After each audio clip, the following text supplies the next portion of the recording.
Hi, hapon na naman sa mga friends ko at hindi ko friends. Ito na naman tayo hapon.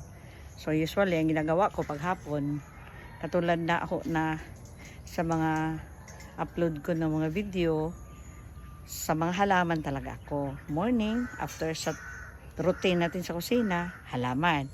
Hapon din, before magabi, halaman na naman. Kasi iti-check ko yan kung meron bang mga uod o wala, merong nasisira o wala. Katulad nito. Yan, kaninang umaga. Wala to. Kaninang umaga. Pero ngayon, pag hindi mo yan isa-isahin talaga, hindi mo yan makikita. So, need talaga na isa-isahin o titingnan mo talaga kung saan ho yan nakatago. Ito na. Bingo. Diba? Caught in the eye. Sucks pan. Diba? Yan ho. Nakagusto ng mga uod is aglaw talaga. Ito talaga, hindi ko talaga to imimes na ano. Kada bitong subayon, kuan kani siya daan naman ni kay na sa kuan to naputol lang to dahil na tamaan ho ng kahoy. Ito din ho, nangataman yung malakas ang hangin. Kasi nasa ilalim sila ng puno dito. Yung mga sanga na maliliit, matamaan. Kaya yan, nabutasan. Pero, katulad nito. Pero, walang uod.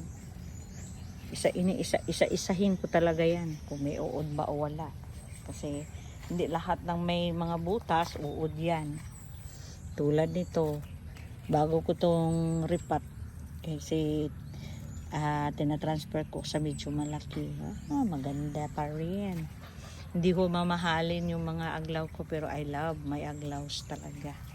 I love them so much. Lalo na yan. Naku, bit ko talaga yan.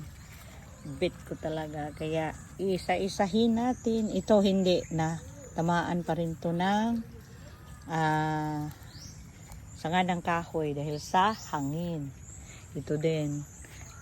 Diyan ho ang ginagawa ko paghapon. Pag hindi lang ho maulan, iti-check mo talaga yan. Isa-isa. May i-flex din ako. Hindi pa flex. May pakita ako. Ito ho yung nabili ko na sobrang liit to. Grabe kaliit. Ito lang ang nilagyan yan pag bili ko. May ano pa nga pangalan.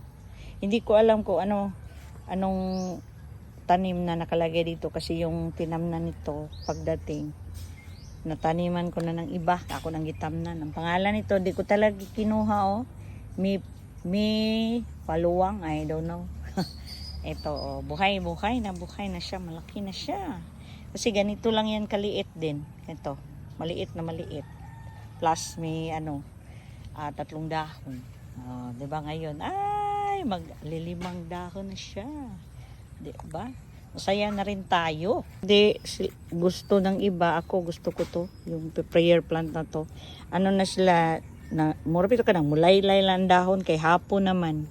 Kay mo close, kaya sila tinatawag na prayer plant Maganda siya pa rin. Ganahan ko sa iyang texture, sa iyang kuan sa iyang dahon kay magsinaw po ni siya. Kanang sana sinaw ba kanang sana kintab. Ganahan kay kuanin niya samot ang budako bitaw. Lalaki na siya then maglast ang dahon. Ito kasi ang dami, kailangan mo siyang i-separate para gusto ko ng ganito Iba kasi isa lang talaga ang itira para lalaki at lalaki yung dahon. Ako gusto ko ng ganito din 'Di ba? Iba-iba talaga tayo, 'di ba? Yung mga pink princess ko din. Meron ding mga butas-butas. Pero wala namang uod. Hindi ko lang namalayan na Ewan ko ang nangyari dyan. Pero at least healthy man sila. Ito, wala. I-check mo yan. Yung mga nag puti-puti ba? Mga sinasabi ko, division flavor kami. Siya. Nagano yan. Prepare para sa taniman ng mga pinupunla ng mga seedlings.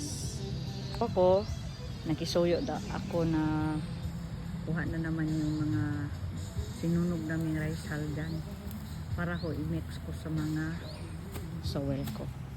Hapon na, kunin na naman natin yung mga nilalabhan natin kasi hapon na po, bukas na naman.